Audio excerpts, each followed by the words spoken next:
Ce dont on se rend compte, c'est qu'en fait, les noirs, je parlais de noirs et de blancs, il n'y a pas de racisme là-dedans. On nous a dit que nous étions noirs, on a accepté.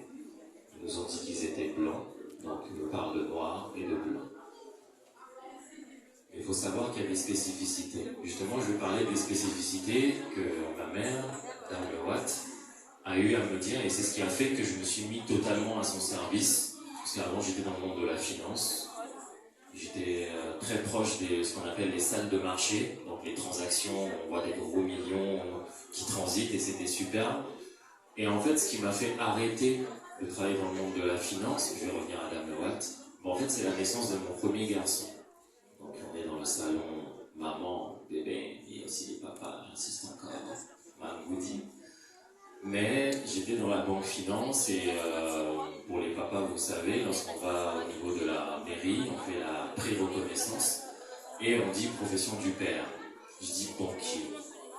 Et en fait, je me suis vu, en répondant à cette question, je me suis déjà vu aux réunions parents d'élèves, quand l'enfant a 6-8 ans, il fait quoi ton papa, il est banquier, bah, viens raconter ce que tu fais en classe aux copains d'école.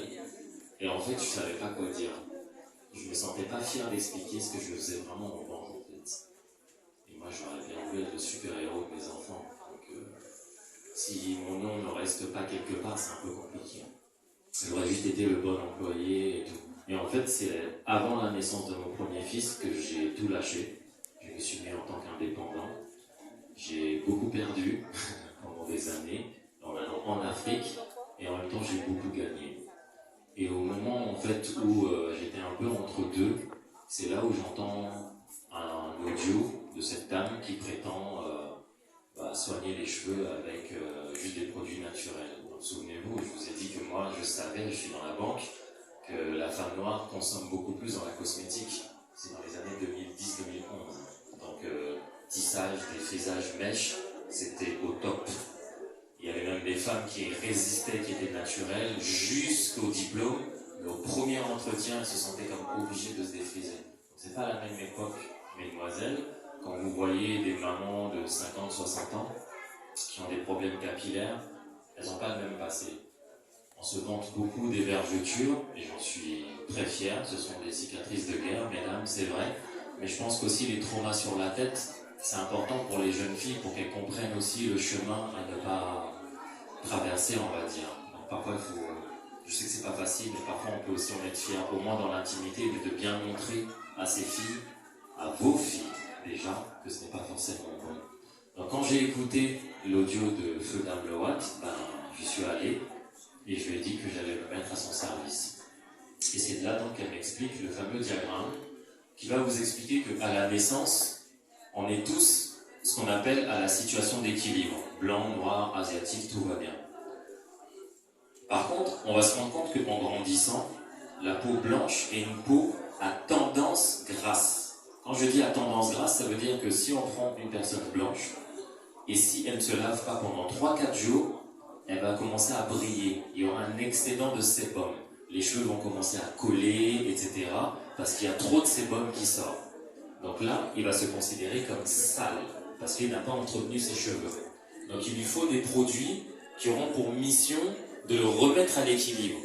Donc d'enlever tout le gras qu'il y a sur la peau pour laisser respirer la peau. Vous comprenez? Ça va? Ça c'est pour le blanc. Maintenant pour le noir, nous si on ne se lave pas pendant 2-3 jours, si on ne met pas d'eau, on ne va pas devenir brillant. On va avoir la peau de crocodile. On est d'accord? Je dis toujours, c'est comme ça que nos mamans savaient qu'on ne s'était pas lavé. Toi, tu t'es lavé, toi? Regarde-moi tes genoux, là. C'est bien gris, là. Tu t'es pas lavé. Va te laver. C'est comme ça qu'on savait. C'est parce qu'on a la peau à tendance sèche. Ça veut dire que quand le blanc utilise un produit pour attaquer le gras, pour remettre à l'équilibre, son produit, c'est ce qu'on appelle un produit détergent. Détergent, c'est tout ce qui mousse. Le savon, le shampoing, le gel douche. Donc ça a pour mission d'attaquer et nettoyer. Mais ça, c'est pour ceux qui ont la peau grasse. Je vous ai dit que nous, on a la peau sèche.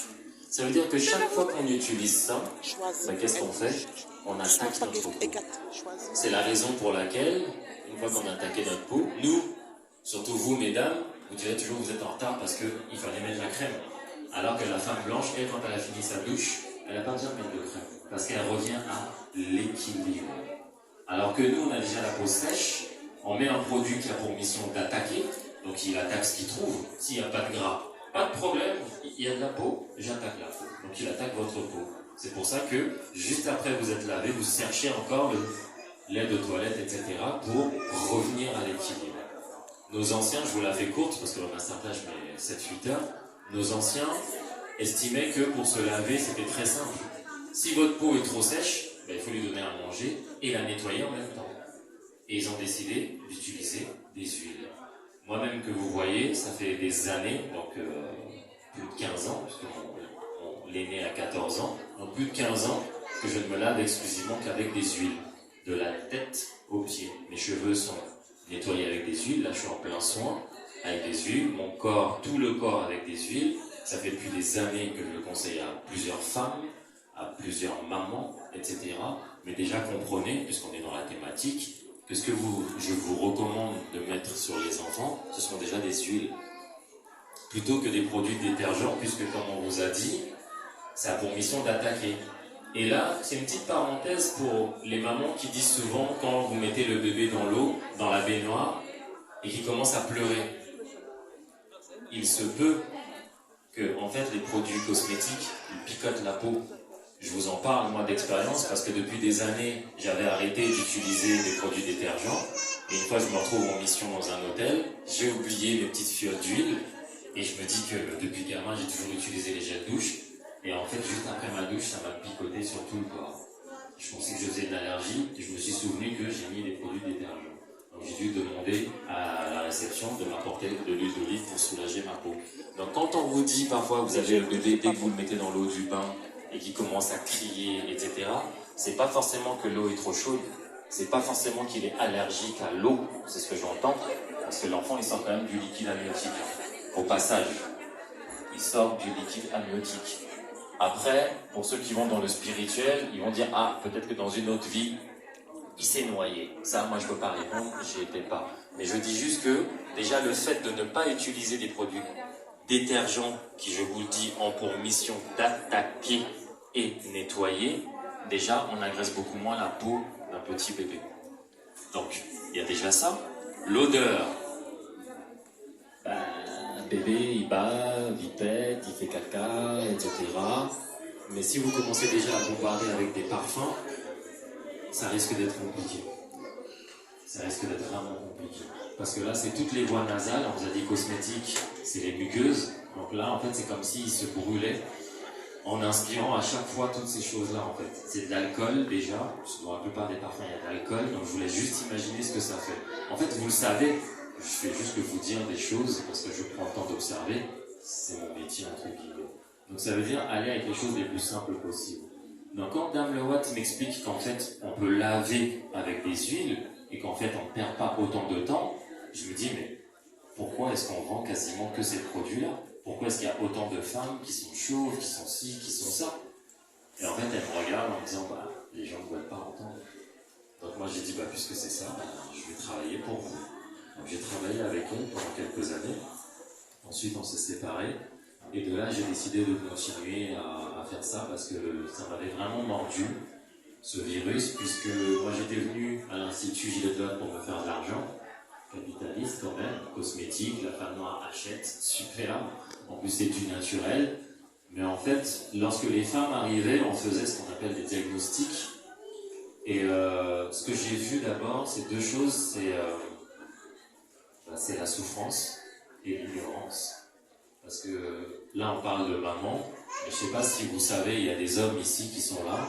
Je pense que toute personne afro, que ce soit de la Caraïbe ou pas, sait ce que ça signifie que quand une maman se déshabille, si elle est fâchée, même publiquement, si vous ne savez pas, demandez à vos grands-mères ce que ça signifie. Mais moi, lorsque je voyais certaines mamans, au moment d'enlever la perruque, je voyais des mamans qui pleuraient et qui me disaient, mon fils, je me serais plus facilement mise nue devant toi plutôt que de te montrer ce que j'ai. Parce que leur mari ne savait pas ce qu'elles avaient, leurs enfants ne savaient pas ce qu'elles avaient, leurs amis ne savaient pas ce qu'elles avaient, il n'y avait que les dermatos, et encore, parce que les dermatologues très souvent les regardent, ils touchent rarement, les tricologistes ou éventuellement parfois quelques blogueurs, etc. Donc en fait, ces mamans-là étaient totalement perdues. Et de se retrouver avec le sex appeal complètement à zéro, puisque vous imaginez les cratères, les brûlures, etc., et de devoir enlever sa perruque devant un jeune homme, c'est pas toujours très plaisant. Mais si je suis resté là-bas, c'est parce que j'estime que ce sont des produits qui étaient efficaces et j'ai vu vraiment de très très belles choses se faire là-bas.